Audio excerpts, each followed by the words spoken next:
Well, good afternoon. It's a Sunday. Hope everybody's doing well. Hope everybody's staying warm and you're not getting a lot of snow. We're going to do something again a little different this week. This would normally be the time slot for a Let's Go Thrifting episode. We are going to have another one next week, so don't fret. But I wanted to kind of highlight something that people may not be aware of. Yes, you're looking at a bunch of PlayStation 2s, but these aren't any normal, common PlayStation 2 consoles. Recently, I imported four of these consoles and the games you see on the floor here from Japan. I actually bring a lot of stuff in from Japan. I'm a huge fan of getting games and systems that you really can't get in the United States, and they were never released here. I got these through a proxy website, and this is not a sponsored promotion here. Sendico is the company that I buy from quite a bit. I trust them. They do a great job in packing and shipping, and prices are fairly reasonable. With that said, let's talk about what we have here today. So you see four PlayStation 2 consoles. These are, again, systems you can't get in the United States, and I thought they were pretty cool. I wanted to talk about them today and kind of call your attention to them. So you could see here, just from the pictures, there's what appears to be a black one. There's one in a silver box. Actually, the box would have been pink at one point, but I think it's just sun faded. And there's also, as I turn my camera here, there's one here that's a blue, a lighter blue, and one here that looks again black, but actually it's not. We're going to talk about this one's even more special one here in a little bit as well. Okay, so the one here, I'm going to move in a little closer here. This is called a PlayStation 2 Midnight Black. Now again, to the common person, it looks just like a black console, the one that you saw in the US. The difference is this. Let me show you. So I'm not sure if you could see closely here. Let me zoom a little bit more. I've got a light shining behind it. If you could see close enough there, this is actually a translucent dark black console. So again, it's not the one that was offered in the US. It actually is a lot like the predecessor to the original PlayStation 3 Fat console, which also was translucent. While it looks black to many people, if you shine a light through the plastics, it was a dark smoke tint. And that's what this is as well. The model number on this particular PlayStation 2, right there here, and I will also put that in the video below. So this one is called the SCPH 5000B, and I believe the B stands for black. Okay, so the next one I'm going to show you actually over here is the Ocean Blue console. Again, this is a beautiful console. I've wanted one of these for a long time. As you can see, the whole system is translucent, just like the black one, just harder to see. It is a really nice console. It comes with the stand too, which again is tough to find. They are very expensive. You buy these a la carte in Japan. It's a gorgeous system. Again, it's translucent. I just like the look of this. I've always wanted one in my collection. And this one also is a 5000. Actually, it's a 3700. This is part of a translucent series of consoles, which we'll talk about the next one as well. One of them I do not have because I was unable to get it. The next one I'm going to show you is the Sakura Pink. Now Sakura, you can see the actual color of the box is pink, but it's faded from sitting in the sun, probably sitting in the store someplace. Sakura Pink is actually the color of, I believe, the Japanese buds. There's a certain type of tree here, so it's named after that in Japan. Beautiful color. Again, it's part of a metallic series of consoles.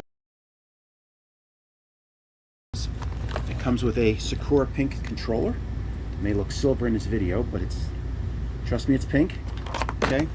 In this box here, there's also, and this is not an unboxing, video cable. There's also the power cable.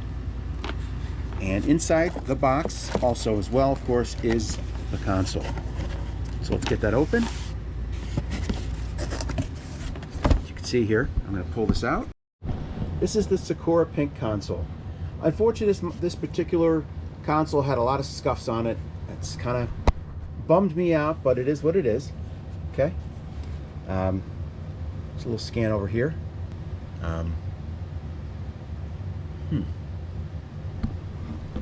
Okay, so anyway, it's pink. It's Sakura pink. It's beautiful.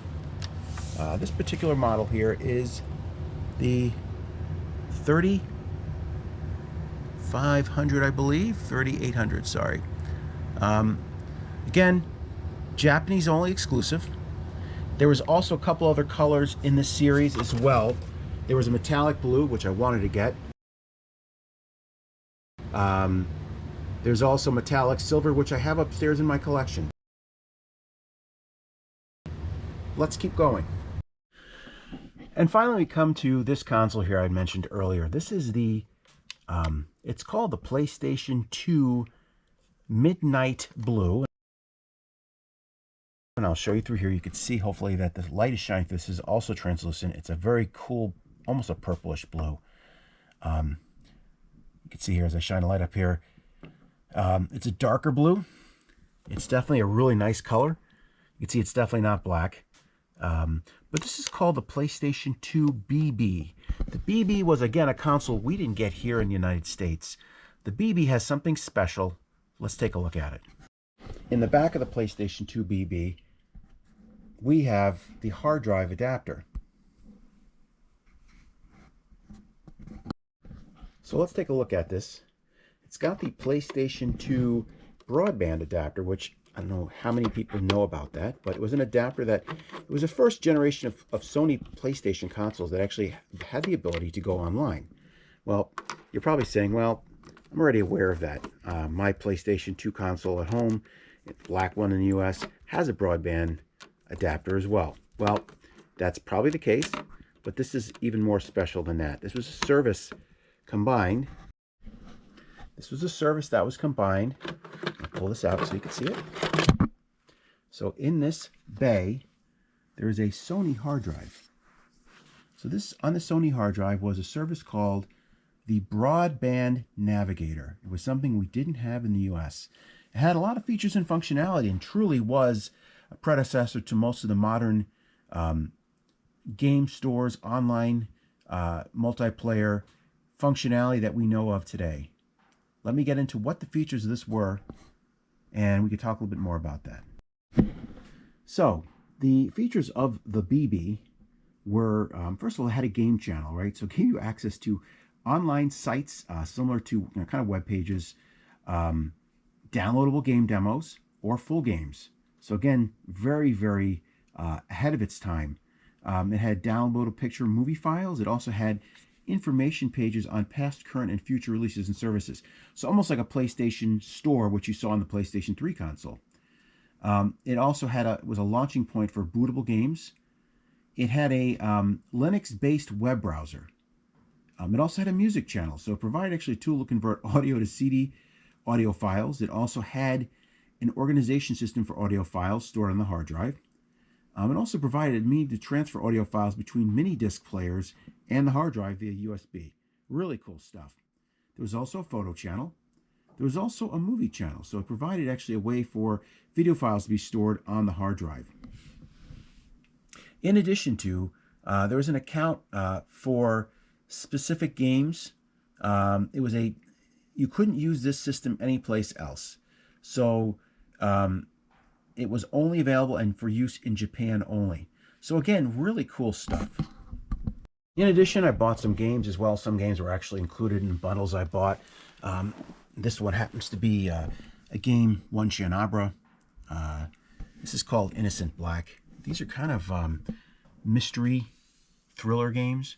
Dragon's Quest were also included in a bundle I bought. I don't play these games per se. Also, King of Fighters, Maximum Impact, limited edition. Great game. Also came with, you recognize this, the PlayStation 2 DVD remote. So that's really it. This is what I have picked up. I wanted to share it with you. This is really cool for me. It's a great add to my collection. It's systems and consoles that I've wanted for a very long time in my collection. These will go proudly displayed in my game room. I actually have a couple of these already set up to play SD to ISO, to play ISOs on off a memory card. I'm sure you could do some research on what that is. Again, thank you very much for watching. I appreciate it. Hope you enjoyed this video. Please stay tuned. Next week we'll be back with another Let's Go Thrifting. Please comment, like, subscribe down below, and we'll talk to you soon. Have a great week.